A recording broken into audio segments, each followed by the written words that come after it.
So imagine you play rugby. Imagine you break your leg and you get wheeled into the accident emergency department. There are two doctors. They've put a little curtain around the bed, and there are two doctors, and you are in pain, and those two doctors are rowing about how they should treat you. And they're having a blazing row right there in front of you about whether you need this analgesic or this thing or that thing or whatever. And you're lying there in pain whilst they're having a blazing row. And then one of them turns to you and says, Ben, it's Ben, isn't it? Yes, Ben, how are you feeling, Ben? Right. We're gonna give you this painkiller, and then I'm gonna do that. And behind them, the other doctor is shaking his head, going, idiot, idiot. You're lying there going, yeah. And this is what we did to the electorate. Yeah. And then we go, trust us. And funnily enough, the electorate went, Can I have another doctor, please? I'd like to.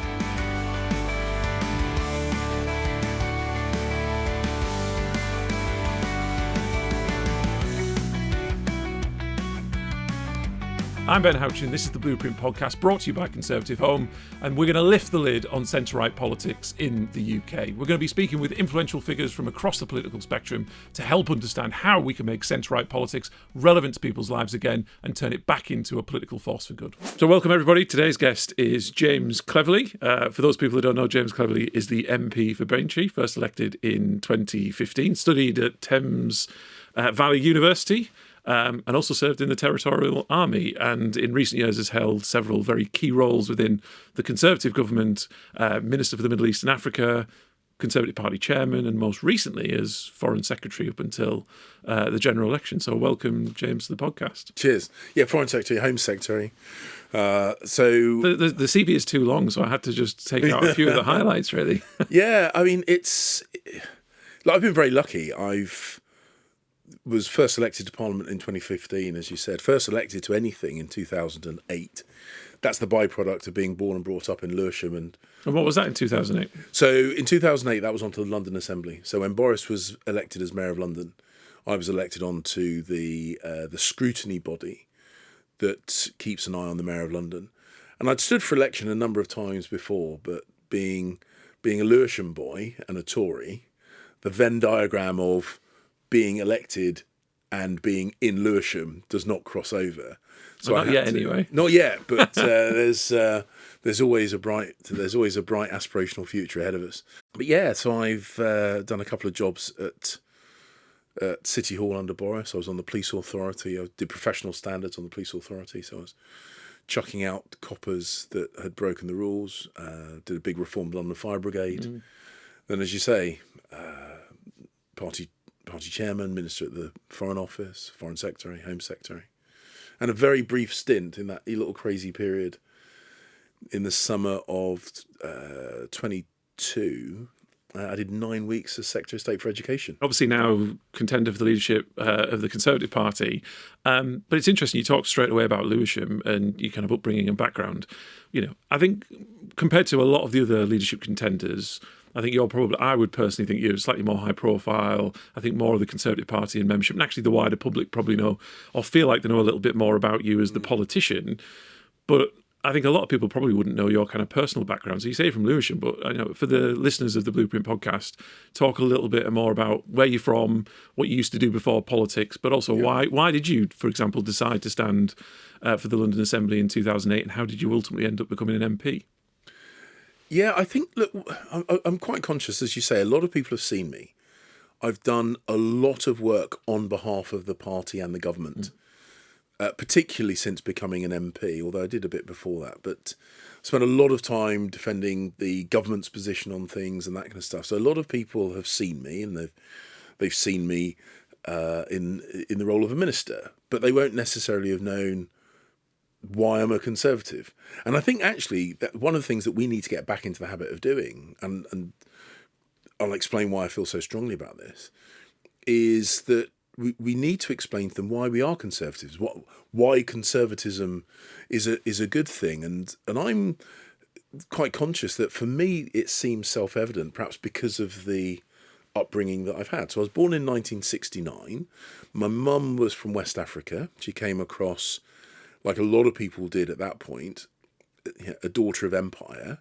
So Sierra Leone was still, when she came over, it was pre-independence. Right. And she worked in the National Health Service, and she met my dad, had me. So I was born in '69. Mum was a midwife. Dad had just, I think, started his own surveying firm. He was a chartered surveyor by profession. And when I was first born, we lived in my grandparents' spare bedroom in a house in Catford, which, for those of you who don't know London, that's, again, it's a nice enough bit of southeast London, but it's nowhere particularly snazzy. And as I was growing up, I think it was through the 1970s, we moved to a couple of different houses in Lewisham as Dad's business started to take off, and we moved out of his parents' house. But I remember the National Front marching through Lewisham in 1977. I remember the winter of discontent. I don't pretend that I knew the political dynamic or why these things were happening, but I could see they weren't good. So that was kind of my childhood through the 70s. And then suddenly, at the end of the 70s going into the early 80s, for me, this seemingly miraculous thing happened where the country where we'd had power cuts, where there were strikes all the time, everything just seemed to be rubbish. Suddenly, and again, I couldn't explain it. Yeah. I was, 10, 11, 12, that kind of age. Things just started to feel a lot better. Did you see the benefit yourself, though? I mean, I think you would consider yourself probably a working class kid at the time in the 80s. Did you see any of that benefit yourself? Yeah, absolutely. So look, I went to a private school, which for a lot of people. So how did that happen? I mean, if you think again, stereotypically, West African mother, father sets up kind of the surveying firm. Yeah. Doesn't necessarily sound like a particularly affluent kind of background. It wasn't. How did that come about? So my mum, like a lot of, I think, immigrant people, a lot of immigrant families, was absolutely passionate about the importance of education. She was very uncomfortable with the state schools around where we lived. My uncles, although not my dad, slightly awkwardly, my uncles had got places to a grammar school in southeast London. Right. Between my uncle's generation and my generation, that school had become a private school because the Labour Party scrapped grammar schools. Thank you, removing opportunity. Well done. Come back to that. So the Labour government scrapped the grammar schools in London, most of them. And so it became a private school. My mum wanted the best for me and convinced my father, despite the fact they really didn't have very much money, to start paying for me to go to a private school. And the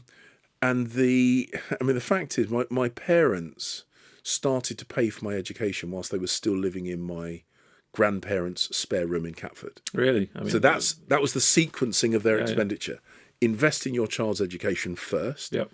If you got some money left over from that, get on the housing ladder. If you got some money left over from that, maybe go on holiday. But that was the sequencing. And in terms of how my life, my family circumstances changed through that total revolution in the 80s under Margaret Thatcher's governments. My dad's business took off. Mum's work, she was a NHS midwife. Mum's work was better. The area where I lived felt better. The economy was buzzing. We were able to move to progressively bigger houses. And it felt that this kind of cloud that had been hanging over the country, and again, I couldn't put my finger on exactly what it was, but I could feel it was different. And just the optimism, this kind of we can do this kind of mindset that was rippling across the country.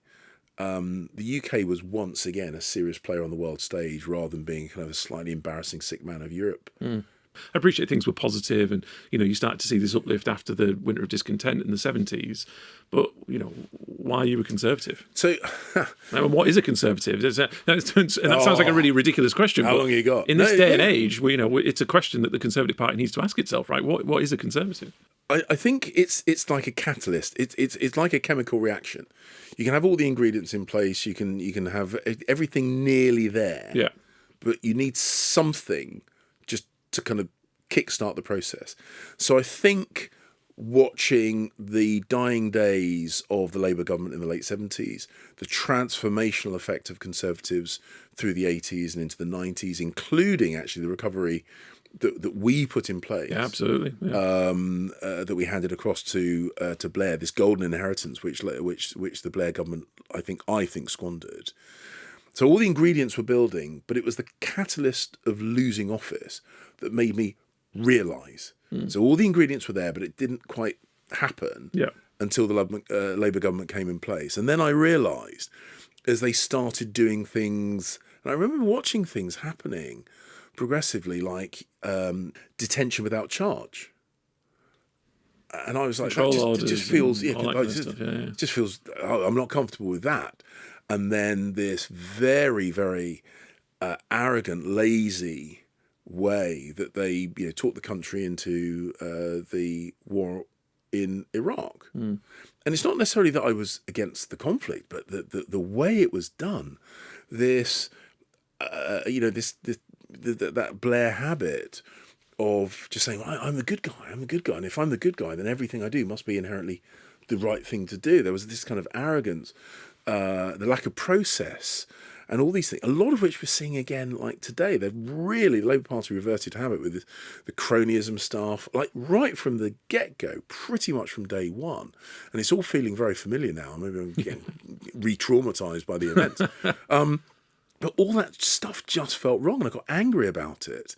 And Susie, who was then as she is now, this is your wife? It's my wife, Susie, who's my girlfriend at the time.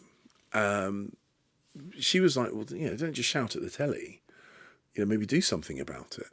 And it's over time that I've realised that I think that the respect for institutions, which is on one level quite an abstract philosophical thing, but for me, having someone who joined the British Army, and I went to a very old school, and I realised that you rip these things up unthinkingly at your peril, and there was a lot of that Labour, everything before me was wrong and everything after me is good. And I'm like, no. I just felt uncomfortable with that. I felt this assault on civil liberties, which is done very seductively, but I think really quite toxic. So all those things just felt uncomfortable. And I suppose now I retrofit, or not retrofit, and now looking back, I understand that those assaults on what were my conservative values, I couldn't explain it at the time. Instinctively just felt really, really uncomfortable. I decided I really ought to do something about it. So I joined the party in 1999, just as a lot of other people were leaving. I joined. My first general election campaign that I worked on, that I volunteered on, was the 2001 general election campaign. And every conversation I had kind of reinforced the fact that, yes, I am a conservative. I now better understand why than I did when I first started getting involved. So, I mean, obviously you're standing to be the leadership in the leadership contest for the Conservative Party. Given you've helped people understand why you're a Conservative, how do you think you take that experience and bring that into potentially future decision-making as leader of the party, and how does that help influence what you think a policy platform for the Conservative Party should look like? So I think we need to very much remake the case in a modern and professional manner. Some of the things that have been very, very long-standing principles and philosophies of the Conservative Party that we've forgotten to shout about. I can't remember the last time we explained why we are Conservatives. Maybe it's a byproduct of being in government. You kind of assume that people get it.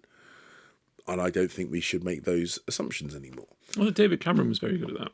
Both in the run-up to the 2010 election, where actually, I mean, we kind of echo this now, don't we? Set out some very difficult questions for the country and wasn't afraid of that.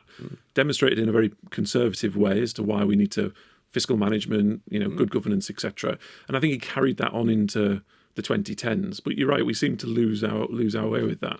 Well, look, I don't pretend I've had a glorious military career. It's been a long military career. But you said it's been in the reserve forces, the TA and the reserve forces, and lots of other people in politics and in Parliament have had much more impressive military careers than me. But the point that I take away from the training that I had at Sandhurst and at Shrivenham at Staff College is one of the things you do is the regular restatement of the mission. Mm. And the reason you do that is to remind yourself why you are doing what you're doing, what you're ultimately trying to achieve. And you restate the mission both to yourself and to the people around you, so you don't drift off. You know that phrase mission creep? Yeah. So everyone uses it, but a lot of people don't necessarily know the provenance. Sorry, the etymology of the word, of the phrase. So mission creep is where you get so caught up in the functionality and actions, you lose track of why you are doing what you're doing. And I think in government, we have seen that mission creep. And actually what you need to do is regularly and publicly restate the mission, why we are doing what we're doing. And I think we've slipped out the habit of doing that. So we put tax cuts, Jeremy Hunt put tax cuts, the right thing to do. Why didn't they land well? Why didn't they shift the dial? Because we hadn't explained why tax cuts are better than higher taxes. So we were talking about tax cuts and people saying, well, what about hospitals? Well, what about police? I mean, and instead of going, oh yeah, a tax cut which liberates people, particularly because it's national insurance contribution cuts, disproportionately affects lower paid people in British society. And instead of thinking that as a positive, a lot of people, I found this on the door, went, I'm worried about my public services. And then you have to explain, well, actually, we are investing in public services, but we're also able to. But once you're explaining, you're kind of losing, particularly if you're doing it after the event rather than beforehand. So we hadn't made the case for lower taxes. We hadn't made the case for more liberty. When we were up in Teesworks, you and I were discussing the transformational effect of a less heavily regulated environment, not deregulated, not a zero regulation environment, but a more agile, more adaptable, which is in your neck of the woods creating jobs and dragging in investment and you're closing deals quickly that in a different regulatory environment would have taken years and years and years to even finish the conversations, let alone getting spades in the ground, that massive, great big building that was midway through construction. But if all people hear is deregulation, it's like, I'm going to get done over by big business. Whereas actually, if you can say, no, this is about creating opportunity and jobs and investment. People it's the context, isn't it? Everything's about context. And we just stopped explaining the basics, and then we're surprised when people don't instinctively agree with us. And I think there's maybe a degree of arrogance about that. Yeah.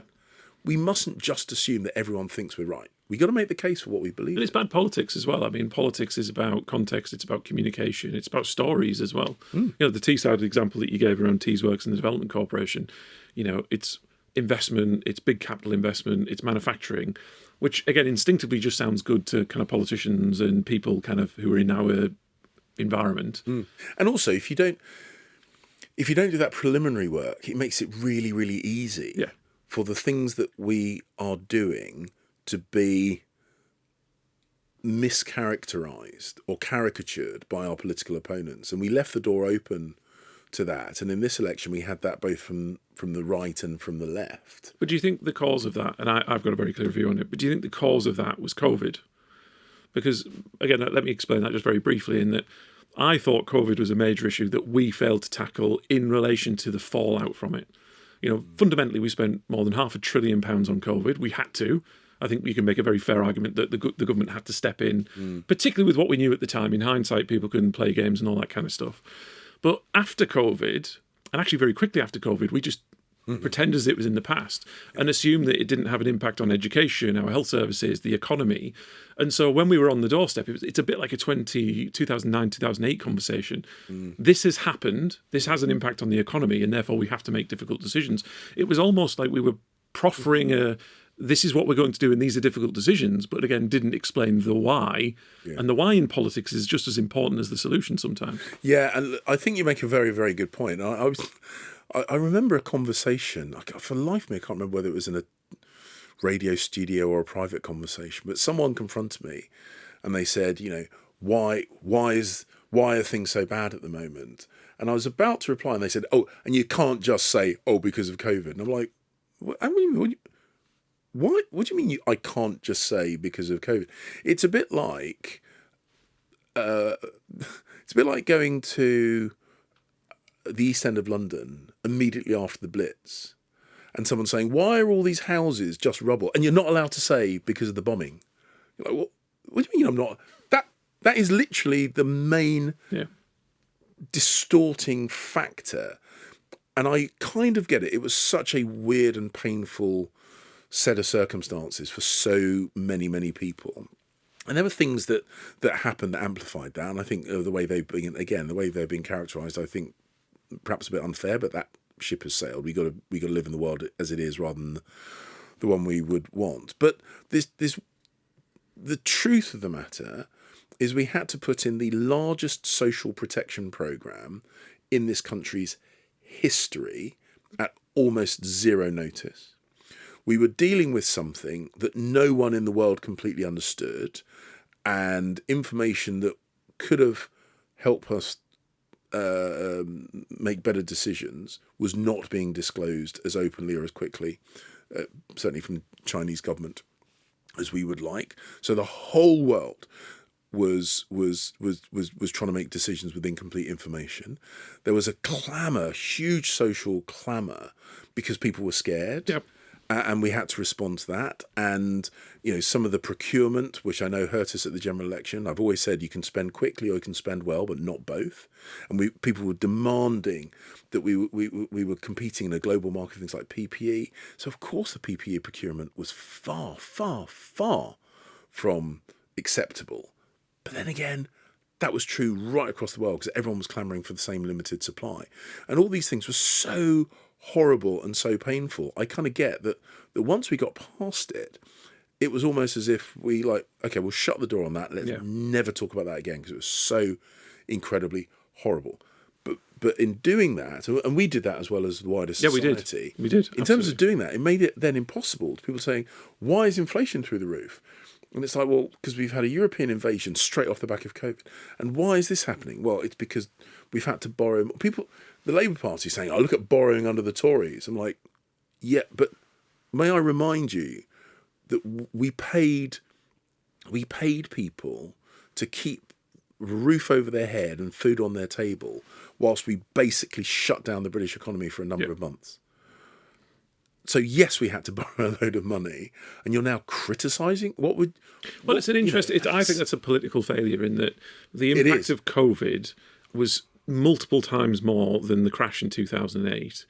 But politically, we didn't provide the context and the why as to what impact that was going to have. So therefore, the decisions that are taken. Whereas, look at what, like I said, go back to it. What Cameron and Osborne did from 2008 onwards actually helped with credibility. Whereas, like you said, we tried to shut the door. And the reason we touch upon this, and I think it's interesting, is I've heard you speak about hustings, for instance.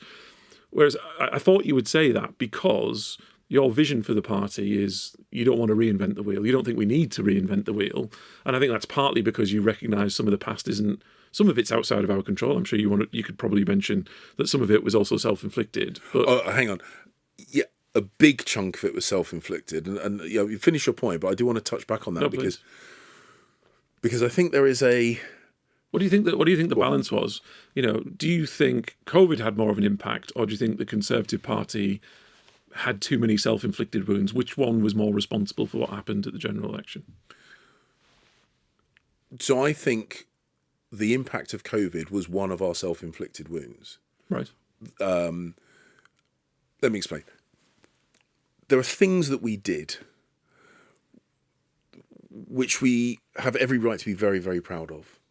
And we could run through them, including keeping unemployment low, recovering our economy, getting inflation back down to 2% after all these external factors, COVID, the war in Ukraine, our support to Ukraine, Yep.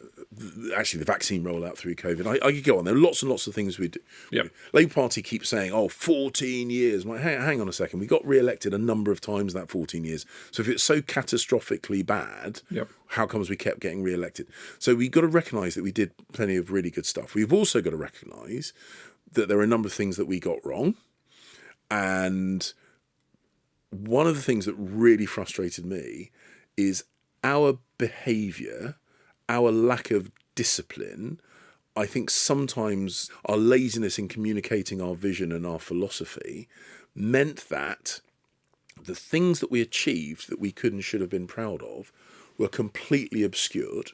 I think defenestrating prime ministers every 5 minutes, briefing against each other every time we didn't get our way, this very visible, almost performative fragmentation of the Conservative Party, turning what is a natural and normal diversity of views within a joint philosophy into this families and tribes and groups and at each other's. ERG and One Nation Tories. It's all quite factional, wasn't it? And it almost seemed as if we were more preoccupied with hurting our Conservative friends and colleagues than actually defending ourselves against Labour's criticism or Labour's ineptitude in Wales, for example, and as you say, in other parts of the country where they were in office, like in London, where the crime rate is through the roof, etc., etc. Yeah. So all the Labour failures got a free pass because we were going after each other.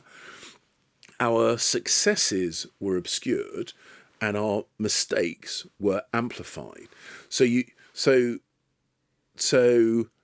the parties, because of our behaviour, because of our lack of self-discipline as a party, Partygate became the big story coming out of COVID, whereas the largest social protection programme in our country's history and one of the most successful vaccine production and rollouts in the world got completely forgotten about.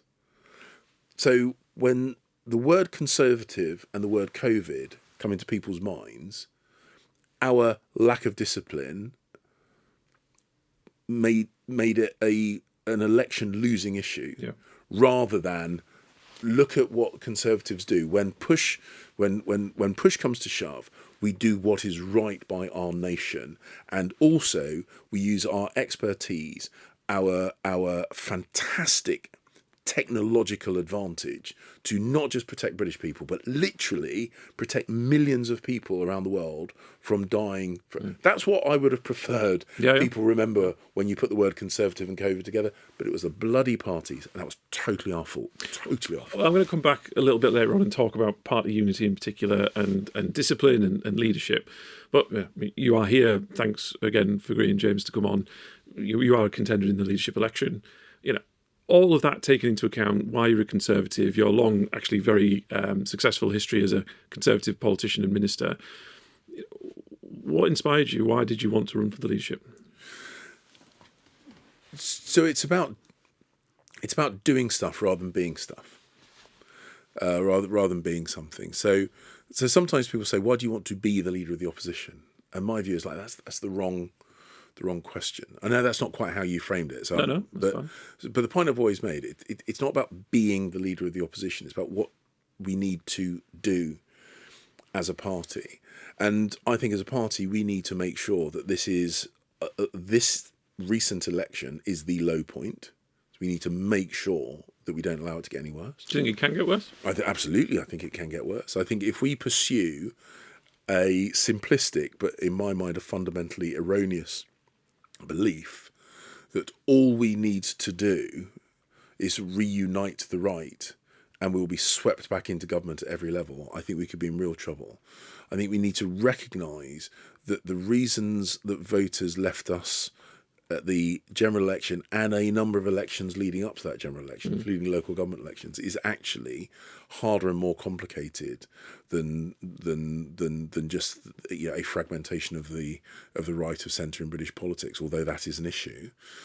So we need to do the hard yards and do all the things to repair the situation, not just the superficially most convenient thing. I worry if we don't do all the hard work, then perhaps at the county council elections next year and at other elections, we could continue to lose ground. And I have no desire to allow that to happen. So we need to be more disciplined. We do need to get back into the habit of focusing exclusively on service to the British people and be seen to be doing that. It's not enough for us to sit quietly. And how do we be seen to be doing it in opposition? Because it's a much harder thing to do in opposition, right? And this is the you don't actually deliver anything. And this is the challenge. And this is the challenge that we've got. We've now made things a lot harder for ourselves than would otherwise have been the case. So the first thing, and the thing that we have complete control over, is our conduct, our personal conduct. And we have now tested to destruction the hypothesis that we will be rewarded at the ballot box for stabbing each other in the back and, slagging each other off behind our backs. So let's stop doing that. It hasn't worked. So let's go back to what has traditionally been a successful formula, which is to have our conversations, disagreements, arguments in private, come to a conclusion as to the best way forward, and then all work to deliver that. That's how it should be. How does a Conservative Party led by James Cleverly do that? Well, I've always been a team player. Sometimes it's thrown at I've never quite got this. Sometimes in politics it's used as a criticism that somehow being a team player, that being loyal to the Prime Minister is the unsophisticated and a little bit below the salt. I've never understood that. No, I've never understood that. It's sadly it's a rare quality. It shouldn't be that. It should be the default setting. Absolutely. But is that an issue of that? It goes back to, and again, you said this at a recent hustings that I attended, that parliamentary party members, but also the Conservative Party at large, doesn't really know what it stands for. And if you don't know what you stand for, then how do you coalesce around a project, in effect? That's right. So unity, and I'm not the only one, but I've been talking very much about the fact that we need to unite if we have any chance of winning or growing our membership and serving the country properly at multiple levels. But unity is not the end in itself. It's the means to an end. Good governance, good government on behalf of the British people is the mission. Unity is the method to deliver that mission, and leadership is the precursor to that method.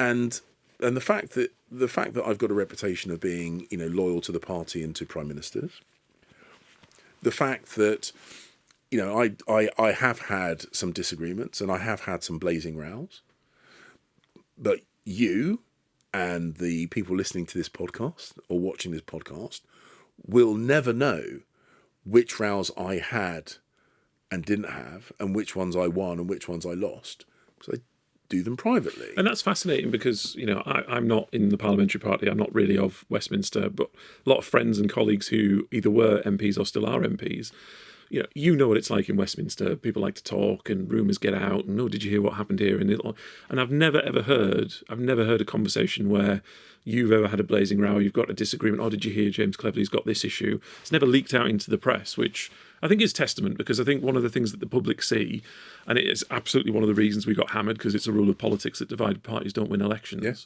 They just saw us turn on each other and thought, well, why would we ever want you running the country if you can't even get on with each other? So let me give you an example that may explain my thinking on this. So imagine, what's your sport of choice? You rugby player? Rugby player, yeah. Good lad. Rugby union. Oh, yeah, you union, or? Rugby union. Yeah. Yeah, rugby union. It's right. Rugby union, yeah. God, it's my prejudice. I thought you said North of England, you see. North of England. No. There aren't many. I mean, we've only got Newcastle around us, really. I know. But anyway, so rugby players, both of us.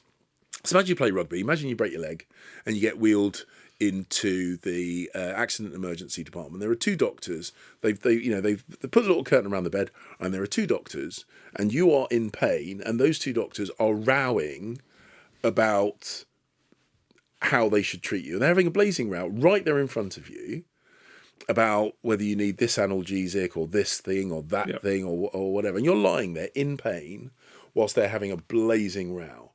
And then one of them turns to you and says, Ben, it's Ben, isn't it? Yes, Ben. How are you feeling, Ben? Right. We're going to give you this painkiller, and then I'm going to do that. And behind them, the other doctor is shaking his head, going, "Idiot, idiot, idiot." You're lying there, going, Yeah. and this is what we did to the electorate. Yeah. And then we go, trust us. And funnily enough, the electorate went, Can I have another doctor, please? I'd like to, exactly, I'd like you both to bugger off, please. Yeah. I want this other doctor wearing a red rosette, Yeah. you know. Even though he and so- hasn't told me what he will or won't do. Even though, because you know what? I just think you two need to sort yourselves out, you know. And this is metaphorically. This is metaphorically what we did to the British people. Yep. And then we shouldn't be surprised when they don't trust us. So let's not do that. If you're going to have, and sometimes professionals, thoughtful, well-intentioned people have differences of opinion. But when you're in that executive office, it is not just a presentational thing. It goes to the core of confidence in the competence of governments, that when you thrash things out, and you should thrash things out, you should really test your prejudices and your hypotheses, and you should really make sure you're doing the right thing. But do it in private, come to a conclusion, and then deploy it, collective responsibility, as a single face and voice. And I've always done that, which sometimes means, this is why I'm quite happy to do this podcast, it sometimes means that even people that I've worked with for a very, very long time say, well, James, what is really your political philosophy?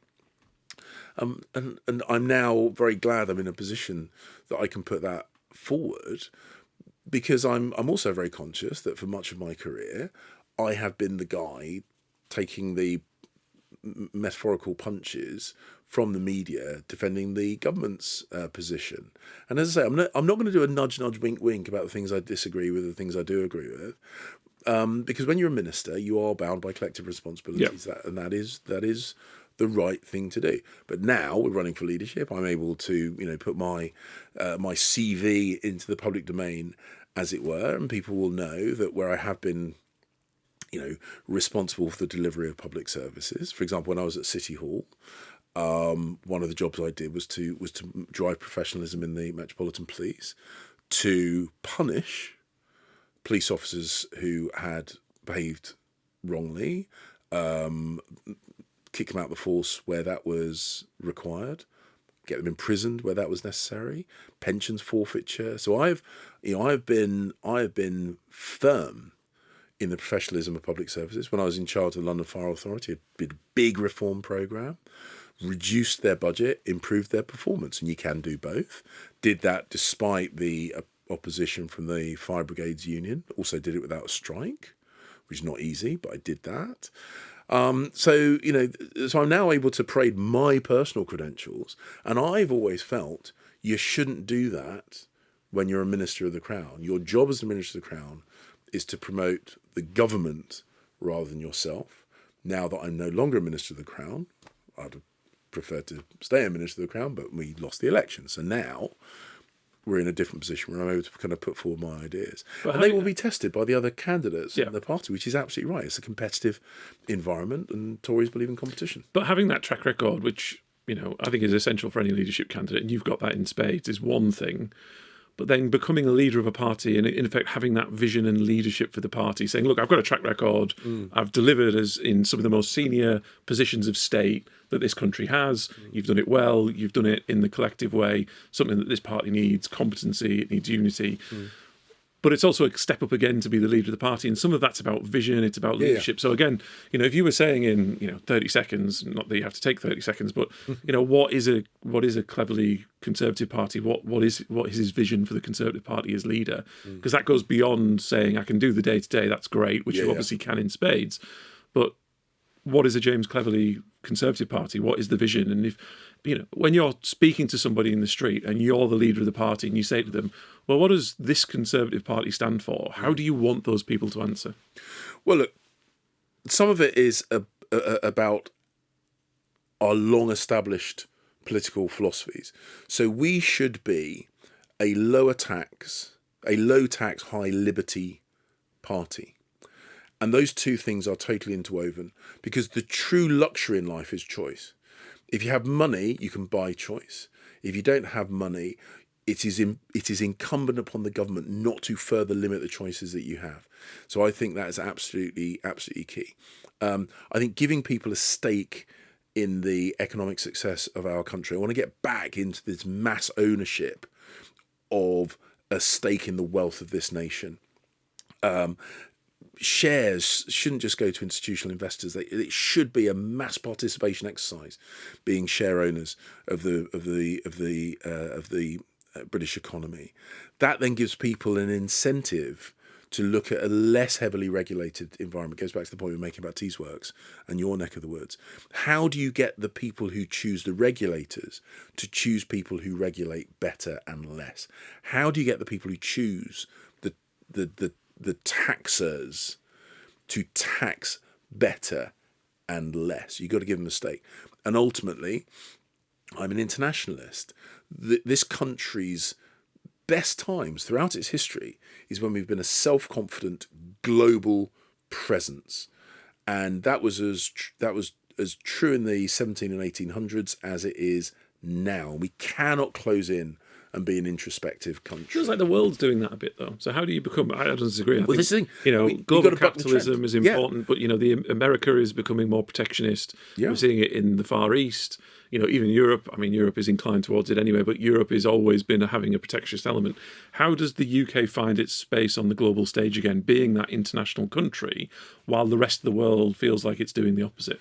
Look, and this is where leadership rather than followership is key, because it is a bit unfashionable.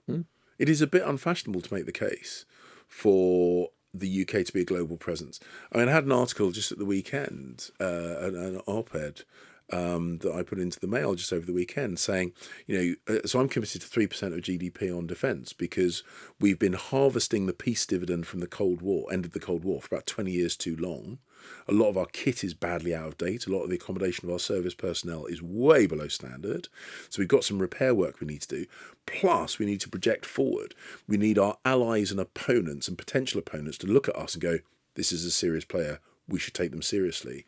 And you can't do that on a shoestring. And we need to make the case, because a lot of people will turn around and say, no, we shouldn't be spending that 3% on defence. We should be spending it purely domestically. And I get that, but we need to make the case that our strong presence on the world stage is in our self-interest. You think spending on defence is expensive? Ask my Ukrainian friends how expensive it is spending money on wars. Wars are much more expensive, so let's prevent them in the way that we have done since the end of the Second World War by being a powerful presence on the world stage, a powerful trading presence. Again, I keep harking back to the conversation we had on the Tees Valley. There are some brilliant UK companies that could and should be investing in the UK. But you know what? The really big pots of money, increasingly in the Asian markets, India and other countries in the Indian subcontinent, Africa, some huge, maybe not today, maybe not tomorrow, but at some point Africa will come good. And countries within Africa will become the power players. I mean, I can't remember I read this the other day, I can't remember what the timeline was, so I'll get this wrong, but I read somewhere that in, I think, 20, maybe 30 years' time, Nigeria is going to have a larger population than China. Yeah. Just Nigeria, right? So that the impact that's going to have on the economy. Yeah. I mean, I actually think the sale of 3% in spending on defence, I think it leads into the things that we do well, which is patriotism, it's community. I actually think the sell of investing in the UK through 3% of GDP is quite easy, because I think spending on defence leads to more domestic manufacturing, typically, which is really important. My mind, if you get it right, you get it right, absolutely. Which again, you would argue your track record would put you in a place to be able to do it. My argument my mind jumps to the operationality of that. So if you're jumping to 3% of GDP, how do you spend that over the next 2 or 3 years? Because those supply chains and those companies don't exist within the UK at the minute. So being able to get to 3%, it's not just saying we're doing 3%, here's a check, right? Yeah. Because we wouldn't physically be able to spend it at the minute. How do you operationalise that type of growth in the defence sector? So some of it is about... So I don't like legislating to send signals. That, again, it's one of those Blairite things that I particularly dislike. But actually, the public commitment to that level of expenditure does something even before the money is spent. It does send a powerful message about our intent as a nation. There are things that we can do relatively quickly, which are unlocked by that certainty. So our defence manufacturing, for example, if we're saying you need to invest in some of the production lines for these long-term projects, they want certainty. Yeah. And by making it clear that the orders will come, they can then do things like domestic shipbuilding, like both military and civil, actually, Yep. pumped primed by military shipbuilding.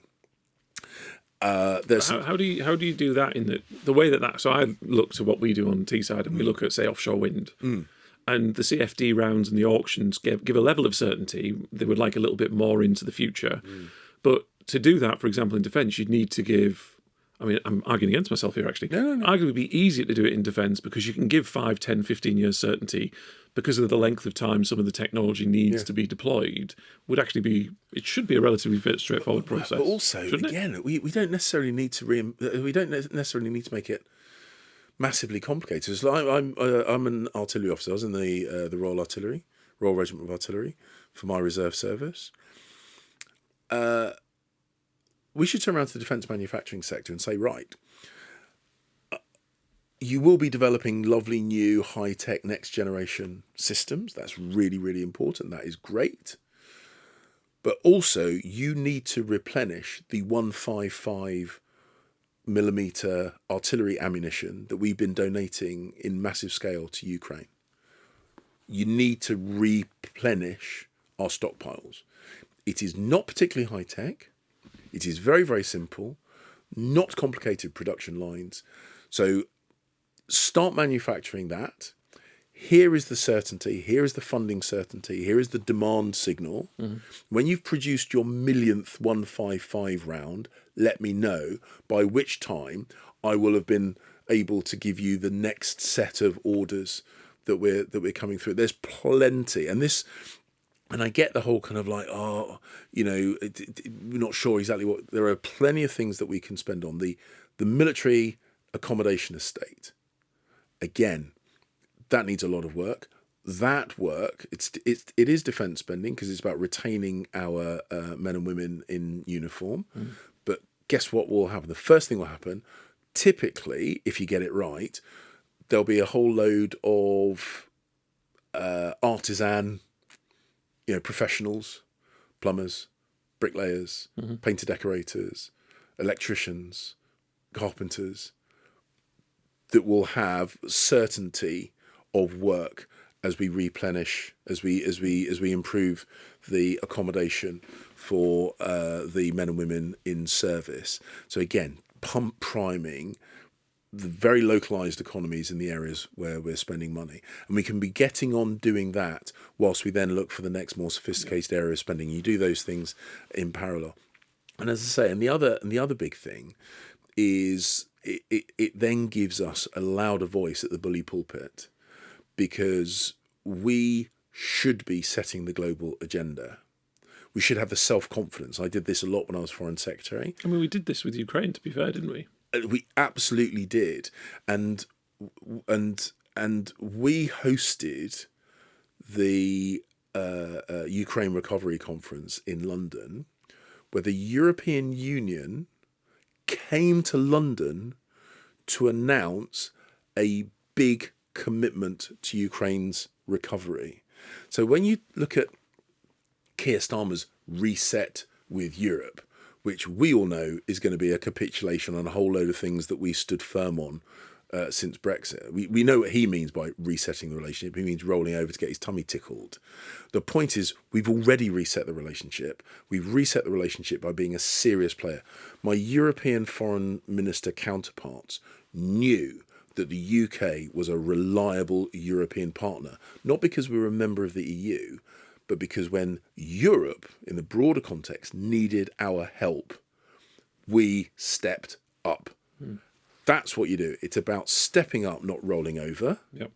Starmer doesn't get that, but if we want to continue doing that on the world stage, you got to pay for it. Now, is the point you made, actually, a lot of that expenditure gets recirculated back into the UK economy, UK defence firms, UK painter and decorators, UK manufacturing. So a lot of it is money going into the economy, and there are other areas actually in defence and other areas where we do need to make sure our productivity is better, which is how we afford these things whilst also giving tax cuts. Well, I know one of the other things, kind of moving on a little bit, but I know one of the other things that you've talked a lot about during the leadership campaign, and actually a long time before that, is, and we saw this at the general election, our age profile of voter has gone through the roof. I can't remember what the age was. You mentioned it at the recent hustings. I think the average. So the average, I think estimates vary, somewhere between 63 and 67. And I think the last time, 2019, it was about 41. So it's not jumped a little bit; it's jumped a lot, massively. And so you've talked a lot about what does the Conservative Party have to offer for young voters, because we need to get that age group down. We need to appeal to the whole of society. So I think that people listening to the Blueprint podcast and members who are ultimately going to be making a decision in this contest, one of the questions that comes up all the time is, how do we create a sustainable Conservative Party, which means fostering, younger members, but also just getting people over the voting age of 18 to be able to see the Conservative Party as for them. I mean, what does the James Cleverly Conservative Party offer young people? Well, one of the things, the two things. Firstly, is some policy stuff. And whilst I'm not going to go into detailed policy this far out from a general election, but the broad brush is that unless younger people, and it's not just people in their teens and 20s, I mean, frankly, like anyone under 50, frankly, is now regarded as a younger person when it comes to our electoral demographic, but particularly those people who are starting out on their family lives, their professional life, looking to get on a housing ladder. If they cannot see a credible way of getting a good job and a good home, they will not reward us as a party. We have to demonstrate that we are on their side in the things that every person, I think, instinctively wants to have. They want to have a meaningful life, a good job, somewhere to live, and a safe environment to bring up their family. And we need to demonstrate that. House building is probably the biggest chunk of that. It's not the only bit, but it's probably one of the biggest things. Young people, I had conversations where they say, what's the point of me putting money aside? I am never going to get on the housing ladder. And they perceive that to be our fault. So we need to address that. And you can build more, and you can build in urban areas. You can densify our cities. We have very low density cities compared with European countries. So you can increase housing without having to bulldoze, without having to concrete over agricultural land. The other thing is our tone. And we mentioned this earlier. I know we've discussed it earlier. So I've never bought into the concept that we were the nasty party, but my God, we've come across as the grumpy party. We've come across as the party that says no. We've come across as the party that is perceived. I don't think this is fair, but this is the perception that we reward the people that hoard their wealth and advantage, rather than rewarding the people who are trying to make themselves and their lives and their families' lives better. And that perception is toxic. So we need to address that. We need to, perhaps if anything, overcompensate for that perception. So we need to be much more like Reagan. So Reagan's a real political hero of mine. And you look at the tone that he went into his re-election campaign, which he won by a landslide, pretty much sweeping the board across America. It was a staunchly conservative staunchly conservative message. No wishy-washy, centre-ground, middle triangulation nonsense.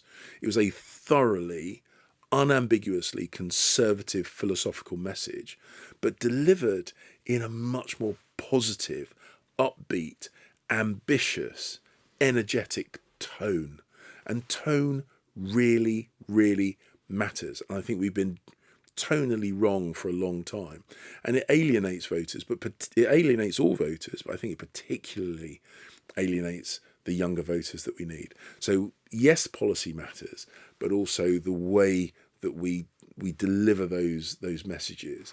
And that's, again, it's about confidence in ourselves as a party, confidence in ourselves as a nation, confidence in ourselves as a people. I think it comes back to the point of what we stand for. Because one of the things, as I was kind of getting more and more involved in politics, I went to a talk with Linton Crosby in the run-up to the 2015 election. It was obviously the mastermind behind that. And one of the things that's always stuck with me from that conversation is how you frame the offer.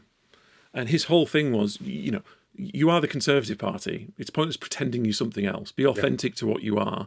But what you have to do is use your principles and what you stand for and communicate them in a way that people can understand and that identify with their requirements. If you're moving the goalpost for what you stand for, one, you're ultimately going to fail. It's not authentic. And how can you ever communicate? So it's not about... Actually, it goes back to your point, doesn't it? You're not reinventing the wheel. It's these are Conservative values and these are why Conservative values matter to you and how they can make your life better, rather than, like I say, moving your principles. You fit the narrative to the principles that you know are ultimately going to benefit people. Yeah, and this is why we will never win by chasing after other political parties' narratives. Well, this was going to be my, as we kind of come towards the end of this, we can't have this conversation and not talk about the future. Obviously, we've got the elections in May coming up, local elections, but everybody's talking about, and it is a question that all of the leadership contenders are being asked, is how do we deal with reform, right? There is a real risk to the Conservative Party, which is real. People would also say, and I'm sure you'll touch upon it, there's an issue with the Liberal Democrats in the home counties as well. But I do worry that we could end up like the Canadian Conservative Party, where the right splits. Now, what do you consider the problem to be? Is the problem that we're not, do we need to bring Nigel Farage into the Conservative Party? No. Do we need to have a partnership with Reform? Or, what is the answer to the Reform question for you as the leadership candidate in the Conservative Party election? So Reform filled a vacuum that we allowed to be created.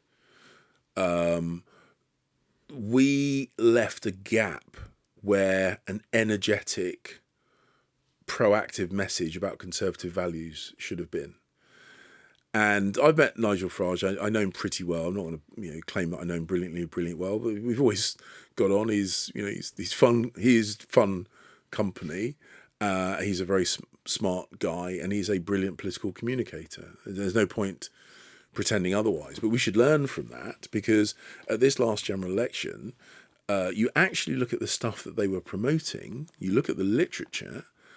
It was designed to be easily appealing to Conservative voters. But the reason those Conservative voters were even looking at that literature is because we had kind of pushed them away. So we don't win them back by trying to do a bad impression of Nigel Farage. We win them back by doing what Nigel Farage did, which is actually to promote Conservative values. And if we are ourselves, as you're saying, genuinely authentic but energetic and optimistic with it, we will win back voters from Reform. Not all of them, not all Reform voters were ever in our Absolutely column, not, no. but we will win back voters from Reform. But funnily enough, we will also win back voters that drifted off to the not drifted off. That's wrong. That chose to vote Lib Dem rather than us. And the other big tribe of former Conservative voters are those that couldn't bring themselves to vote for anyone else, but also couldn't bring themselves to vote for us, and they just did not vote. It's not laziness. A number of times it was a conscious, proactive decision to not vote for us, but they couldn't vote for anybody else. But being ourselves is how you win back people from all those different places, rather than, as I say, we're the Conservative Party. We should have the self-confidence to believe that our values, if properly framed and properly delivered, will win back voters, rather than believe, as I say, that we have to do some half-hearted impression of some other political party, because I think that will be disastrous for us. And if anything, all it will do is validate that political party. And I'm not in the job of validating someone else's agenda. I'm in the job, or I aspire to be in the job, of promoting our party's philosophy, not someone else's. I mean, I was speaking to Andy Street the other day, and he came up with a good analogy, which is basically what you're saying, which is, if you're running a business, you're not forever worrying about what another business is doing and their clients. If you put forward the right offer and you put forward the right product, then people will come to that. and you kind of it goes back to that point of confidence in what we have to offer is the right set of principles, and therefore will hopefully lead. So you're kind of saying the reform question also answers the Lib Dem question. Yeah, and the stay-at-home question, and the rare beast, which is the former Conservative voter that voted Labour at this general election. Not that many of them. So one of the points perhaps I'll finish on, which is always a case study that I looked at. I was in sales and marketing, in fact, just across the road from where we were recording the podcast in Broadwick Street in Soho. But I was always fascinated about the battle between Pepsi-Cola and Coca-Cola. There's a very famous incident, which I won't go into details, but the listeners can look it up after they finish listening to the fantastic Blueprint podcast with Ben Houchin, Mayor of Tees Valley, which is doing this voluntarily. Which is the battle between Coca-Cola and Pepsi-Cola, and Pepsi-Cola was winning market share from Coca-Cola, and Coca-Cola panicked. They reformulated their drink to make it taste more like Pepsi-Cola, and their market share collapsed. Did it really? Absolutely collapsed. There's a famous book. There's a quote from it from the chief executive officer of Pepsi-Cola said, and I might misquote a bit, but the gist is there, which is we had been in 100-year staring competition with Coca-Cola, and suddenly, for no apparent reason, the other guy blinked. And when Coca-Cola stopped being itself and tried to become Pepsi-Cola, it collapsed. And it only started recovering when it scrapped New Coke, which is what it called it, went back to its old formulation and was true to its own values. So let's not do that. Let's not do that. Brilliant. Well, thank you very much for your time, James. Thanks for coming on. Cheers, man. Thank you for listening to the Blueprint podcast, brought to you by Conservative Home with me, Ben Houchin. Remember, you can like and subscribe on all of our social media channels, and you can catch a new episode every single Wednesday wherever you get your usual podcasts from.